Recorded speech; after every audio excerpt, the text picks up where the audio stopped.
Rock Hudson tells us about the famous old movie stars who were going bald but hid it with fake hair. Rock Hudson was born Roy Harold Scherer on November 17, 1925 in Wetka, Illinois. Growing up when times were really hard, Hudson's childhood was nothing like the fancy life he would show later. His dad, Roy Sr., who fixed cars, left the family when Rock was still little, and his mom, Catherine Wood, had a tough time keeping things steady. After his mom got married again, Rock took his stepfather's last name, Fitzgerald. But this name, Wood later changed to the famous name that would make him a movie star. He was shy, tall, and clumsy as a kid, so he loved watching movies to escape, dreaming about becoming an actor way before he ever went to a movie studio. After finishing high school, Hudson joined the US Navy during World War II and went to fight in the Philippines. When he came back home, he worked different jobs, like driving trucks, while trying to get into Hollywood. Everyone could see he was really handsome,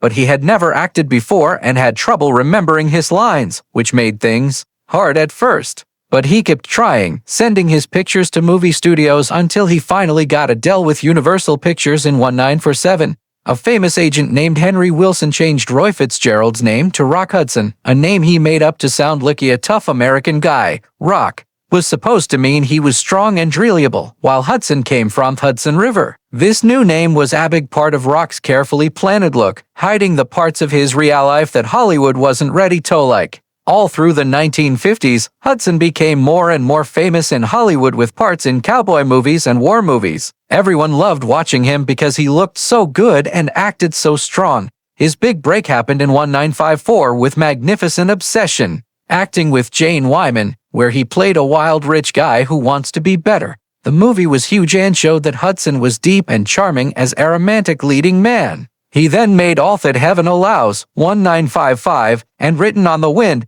1956, both directed by Douglas Sirk, and became the main guy in search of movies full of feelings and drama. These movies made Hudson super popular as a romantic movie star, loved not just by women watching, but also showing how a perfect sensitive man looked like in America after the war. In 1956, he acted in Big Movie Giant with Elizabeth Taylor and James Dean, a part that got him his only Academy Award nomination for Best Actor. Everyone loved how he played a quiet older Texas oil guy Bick Benedict, and the movie is still one of his best. In the 1960s, Hudson started doing romantic funny movies, most famously working with Doris Day in movies that made lots of money, including Pillow Talk 1959, Lover Comeback 1961, and Send Me No Flowers 1964. Hudson and Day worked so well together, and their relationship on screen, full of smart jokes and romantic feelings, made audience all over the world love them.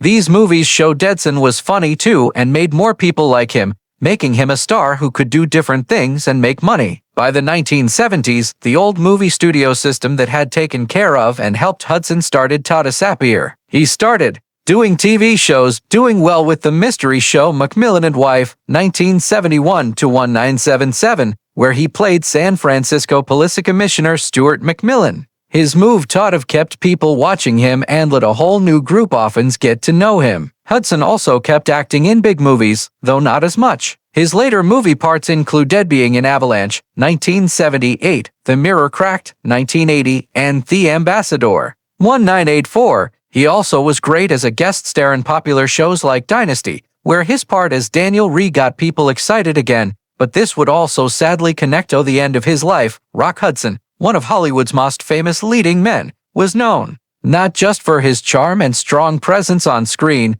but also for living in a way that slowly really hurt his health. For most of his grown-up life, Hudson smoked a lot and drank a lot, which were sadly normal things that people accepted in the middle of the 1900s, especially famous people. Smoking was something he did all the time. People often saw him smoking in public and while making movies, showing what people thought a tough man should be like back then. At the same time, his drinking, which people didn't talk about as much, was also enough to hurt his body. As he kept doing these things, they started to really hurt his heart and his whole body. By the early 1980s, all the damage from smoking and drinking for so many years showed up as really serious health problems. In 1981, all the bad things from how he lived came together in a scary health emergency when Hudson had a heart attack. This was scary and frightening not just for him and his family, But also for his fans all over the world who loved how healthy and good-looking he always seemed. The heart attack was so bad that doctors had to help him right away, and Hudson had to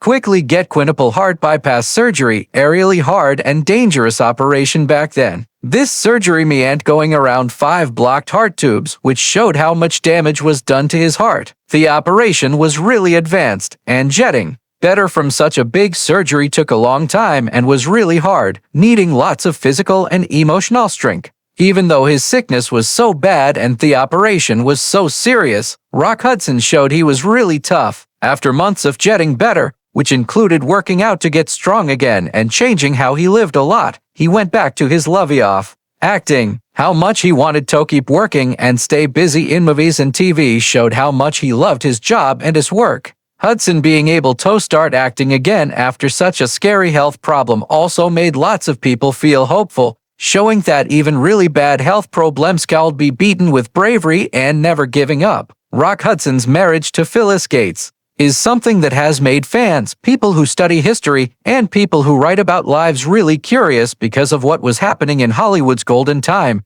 They got married in 1955. When Hudson was becoming one of the most charming and handsome leading men in movies, Phyllis Gates, who used to work as a secretary at William Morris Talent Agency, wasn't very famous compared to Hudson, but their marriage quickly became something everyone knew about and got lots of attention. The marriage lasted for 3 years, ending when they got divorced in 1958, but the reasons why they got married and why they broke up were really complicated and had lots of layers. In the 1950s, Hollywood was a place where how you looked to everyone was carefully controlled, especially for stars like Hudson, who had lots of pressure to act a certain way. Lots of people have written and guessed that the marriage was just for show and was arranged instead of being a real romantic love story. Hudson was a gay man who kept it secret during a time when being gay was something people really looked down on, and many stars hid how they really loved to keep their jobs and good reputations. Phyllis Gates later told people that the marriage wasn't based on really loving each other or feeling close, but was cause of all the pressure and things people expected from the Hollywood system. Some reports say that the marriage might have been suggested by their agent or movie studio bosses to stop rumors about Hudson's private life and make him look normal to everyone. For Hudson, the marriage was like a shield during a time when being openly gay could end someone's career. For Gates, it meant being put into a situation that got lots of attention and was really hard, which later made them break up. Even though the marriage didn't last long, it's still a big part of Rock Hudson's life story, showing how complicated fame, privacy, and being yourself was in the middle of 20th century America. When the marriage ended, it didn't hurt Hudson's career. That was still growing. He kept starring in big movies and became one of the most loved actors of his time. Later, when people found out about Hudson's sexuality and how hard it was for him to pretend to be someone else in public, have made this marriage look different, showing us how hard things were for many Hollywood stars back then, during Hollywood's golden time, when everything was about glamour and looking perfect. Keeping a perfect look was everything for actors and actresses. The pressure to look perfect on camera and off camera was huge, and one of the things people didn't know about that many male stars had to deal with was losing their hair, something people almost never talked about back then. Rock Hudson, one of the most famous leading men of that time, was known not just for his charm and amazing presence on screen, but also for being honest about Hollywood's behind-the-scenes secrets. He also told people that several of his friends who were actors were secretly losing their hair, but they made it look like they had a full head of hair by wearing really well-made fake hair. Hudson himself started losing some hair as he got older, but like many of his actor friends, he and others did everything they could to keep looking good for their fans and the movie studios. Some oft people he talked about were some of the most legendary famous people of that time. One great example was Clark Gable, the handsome star known as the King of Hollywood. Even though he had his famous thick mustache and charming personality, Gable had trouble with his hairline going back later in his career, often hidden under fake hair or cleverly styled hairpieces to keep his manly good looks on screen. Another actor that Rock Hudson talked about was William Holden, whose smooth gentlemanly looks were in many classic movies. Holden used fake hair during some movies when lights and camera positions might have shown his thinning hair, making sure that this image as a leading man stayed perfect. In the same way, Richard Burton, famous for his powerful voice and intense acting, had the same common problem of hair loss, but never let it take away from his magnetic screen presence by using hairpieces when needed to. Hudson also talked about James Stewart, a loved actor whose regular guy charm made audiences love him. Stewart's hair was often quietly made better with hairpieces during the best part of his career to keep things looking the same and keep him looking young in his parts. Even Laurence Olivier, the Shakespeare expert and movie legend, couldn't escape Hollywood's beauty rules and sometimes used fake hair or toupees to cover thin spots, especially when he played kings or characters that needed to look perfect. These things that Rock Hudson told us show us something people rarely talked about in Hollywood's golden age: how far actors would go to keep their image perfect, often by not admitting they had very normal human problems. Fake hair and hairpieces were normal things that studios used to make the perfect stars that audiences loved, and Hudson, being honest, helped take away the mystery of easy glamour by showing that even the biggest stars had things they worried about that they tried to hide. This knowledge not only makes these legendary people seem more human, but also shows the crazy pressure to look perfect that actors had to deal with behind the scenes during one of movies' most famous times. Rock Hudson, one of Hollywood's most loved and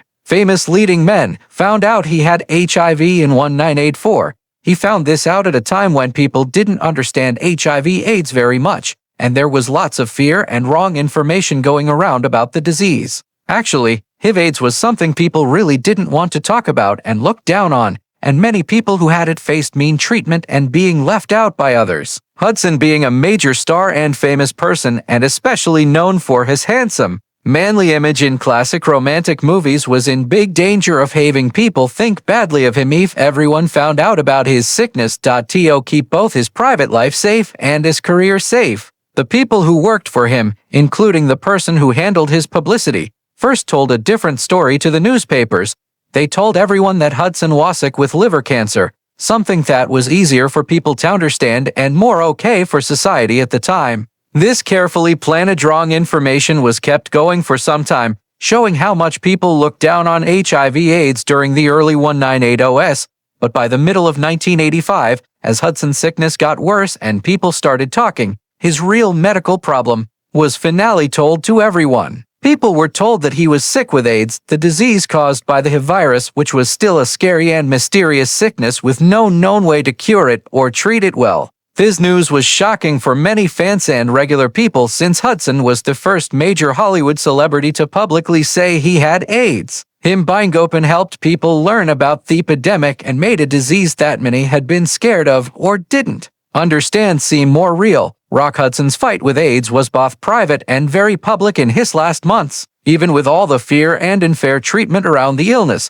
Hudson's announcement brought attention to the urgent need for research, caring, and better understanding of HIV/AIDS. His illness became a moment that changed how American people thought about the epidemic. Sadly, Hudson's health got worse quickly, and he died from AIDS-related problems on October 2, 1985, just weeks before his 60th birthday. His death was an important moment in the history of the AIDS crisis and in Hollywood, showing how badly the disease hurt people and the urgent need for medical progress and changes in society.